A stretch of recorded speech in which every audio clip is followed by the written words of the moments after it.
Right, welcome back to the channel. Love that Mid-Bike Crisis logo on there. I'm out with Bainesy today and we're doing a bit of a review. He's got a Gen 1 S1000XR and we're going to do a little bit of a comparison and a few technical specs as well. Huh? I'm on. Right, let's have a cold start. Always revs out quite high, I think. It sounds wicked though, that.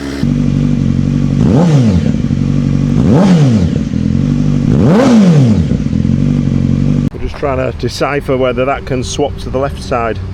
If it... I don't know. So is that down or up? That's push it up to turn it down. Push it up. It's quite stiff as well, isn't it, when you're riding? Well, that's just an Allen key. Yeah, I know, but... I can't quite see what it is. So, what do we think then, guys? I think aesthetically, I think both bikes look very similar. Considering that's a 2018, so that's 7 years older than that one. I think when you look at the bikes side by side, I think they look very, very similar. That one's, what's that, 170 in it, brake horse? 160. And 160. So there's not a massive... You'd have thought, to be honest, they'd have tweaked the new model, the Gen 3, a little bit more power, I would have thought. I don't really think it needs it though. It's pretty potent at 160, isn't it? I mean, that's plenty. I mean, that old power wheelie, that, it's nuts. If you wind on in first and second, the front end pulls up. It's pretty nuts. But yeah, there you go. I think they're you've got red shock and spring at the back, haven't you? So that's the same. They haven't changed that. Are the brakes different? You've got Brembo brakes. Brembos. You've got Brembos on both bikes. Gold stanchions on the forks. They haven't changed that. I mean, that's one way you can identify. The colours are a bit different, actually. Yeah, yours is more of a... That's more of a rose gold. Rose gold, I would say. Yeah, Yours is more of a manly gold. Manly gold. I've got the ladies' rose gold. But that's one way that you know an XR's coming. Don't you think? When you see him coming towards you, you see the forks. Yours has got semi-active suspension as well. Yeah. Mine hasn't. And you've got hill start, which mine hasn't. Hill start, yeah. I don't think there's a massive difference. Not really. You don't look at one and go, ugh. No, you don't, do you? And then no. look at the other one and go, boing. Although someone did comment on the channel and said that is the most ugly, disgusting bike I've ever seen. Someone from Germany. Alright, okay. Yeah, look at the Hayabusa then. No. And then one of his subscribers jumped on and was giving him a load of shit. Saying, don't be so rude. Thank you. You see, my subscribers stick up for me. I like it. The Hayabusa, to be fair, the Hayabusa is not an ugly bike. It's just a weird looking beast, isn't it? It looks like someone's got a football pump and like pumps it up a bit. It's real rounded. Don't you think? Yeah. I'd have one. Just to say I've had one. Yeah. What's next on the channel? What do we think? I'd like an old, maybe Gen 1 R1. Quite like them. You can pick them up for £2.5 grand. Why don't you sell this? I'm keeping this. Oh, no. I'll never sell it. I'll never sell it. Change the exhaust, then change the bike. No, I'm not going to change exhaust. I was discussing it. Someone said take the servo valve out and put a heel tech on like I've done on the Fireblade, and apparently it makes it quite a bit louder. And you could do that on yours as well. Well, I was looking at decatting mine. You'd be too loud, mate. Well, the only way to decat it is I think you need acro headers to decat it, and they're expensive. So Mr. Cat is staying on. Well, no, I'm sure they do. Black Widow do headers for that. I might be wrong, but Black Widow could do headers for about 300 quid. And people slag off Black Widow. I've had a few of their exhausts. Do you know what? The name might not be up there with the premium brands like Yoshimura, Krapovic, Arrow, but they're probably half the price, and they do sound good. Yeah. They do sound good. It's another 300 quid for the headers, then the cost of getting rid of the cat, then the end cam. It doesn't offend, it just takes a weight out of it and make it look a bit neater, because they are ugly, aren't they? Yeah, it is. I think decatting it, I mean, look at that. I mean, that's bigger than... It's horrible. Look at the size of that. Yeah. I mean, that's massive. I don't know why they can't make the cat a little bit neater. I think if you decatted, it won't matter on yours, it'd invalidate warranty on mine. Yeah, it would on yours, yeah. So, has anyone decatted the XR? Is it too loud? It's easy to do. Is it easy? I presume it's easy to do. I've done a few, it's just taking all the front off and taking your headers out. It's my only bike with a cat on. But you'll have engine management faults, so you'd have to have a remap. I guarantee you'd have to have a remap. Yeah, that goes without saying. You decatted it. But I think what I might do as a gentle mod on that is do the servo delete. Get rid of that. And try yours as well if yours has still got it in. Has yours even got one? I don't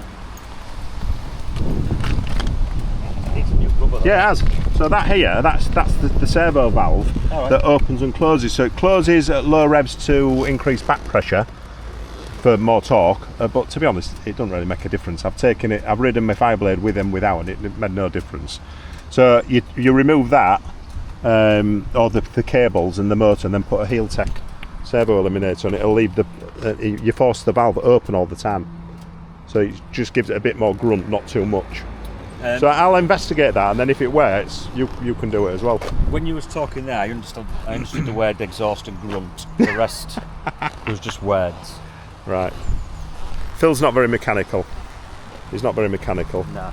I take man to the same place to get all my bikes done. He needs to come and spend an afternoon in Mid-Bike Crisis' garage and pick up some spanners. You are a spanner. And that's what you need to do. Yeah. Well, I was offering my services for free there, but I'm not going to bother now. So yeah, that's the XRs. Just noticed the wheels are different on yours as well.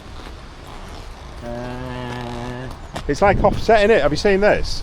Yeah, that's what I just noticed. It's like it's like an offset spoke. Yeah, the spokes are on the other side. Yeah, whereas mine are central. I wonder why they've done that. Just minor tweaks, isn't it? Yeah.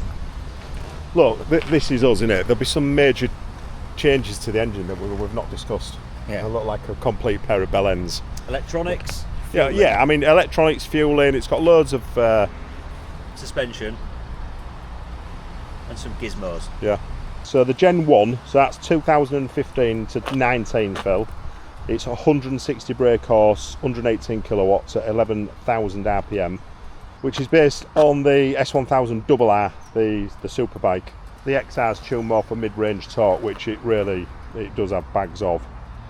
And the torque is 112 newton meters, 82.6 foot-pounds at about 9,500 RPM. They're exactly the same weight as well at 228. So, right, yeah, 228. Just googled it because we're not the be-all and end-all. 228.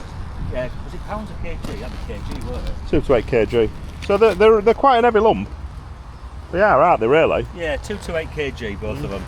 Which is good because they've put more electronics in that and put hill start in it, different suspension, all the rest of it. Oh, I said it. So they've put more tech in it and kept it the same weight. So they've obviously lost weight out of the old one somehow to get all that gubbins in. It's probably the wheel's been offset. Yeah. So centre stand as well. Yeah, yours got one as well, hasn't it? I need a new chain. So that must be the class as the touring edition then, this, because I think it's either an addition or it comes with the touring pack. I'm pretty sure all XRs come with a centre stand. Right. I will Google it, but I'm pretty sure they all come with it. Let us know in the comments, do all the XRs come with centre stand? I was led to believe they don't. I thought that was an extra that you buy, or it comes with the touring pack like this. So yeah, let me know. So anyway, the only thing that I think I'm going to change, and it pains me to spend it, but it's about 370 quid, is a low seat. It drops that seat about 20 mil. Now, I can nearly flat foot, but I want to completely flat foot just to give us that confidence. And you're the same, you've just bought one, haven't you? A used one, which I can't find one for this because it's too new, so I'm gutted and I've got to spend 400 quid on a new one. It was 140 quid second hand, but it looks immaculate and it drops it 20 mil. Yeah, that'll make the difference. I'll give it a try. And as blokes, 20 mil makes all the difference. It doesn't make a difference to me, it makes a difference to a woman. I have others. So there you go, guys, that's the S1000XR. We've got a Gen 1 and a Gen 3. Just a bit of a quick chat about them on the bikes and a bit of a comparison. So let us know what you think in the comments. Have you got a Gen 1? Have you got a Gen 2? Have you got a Gen 3?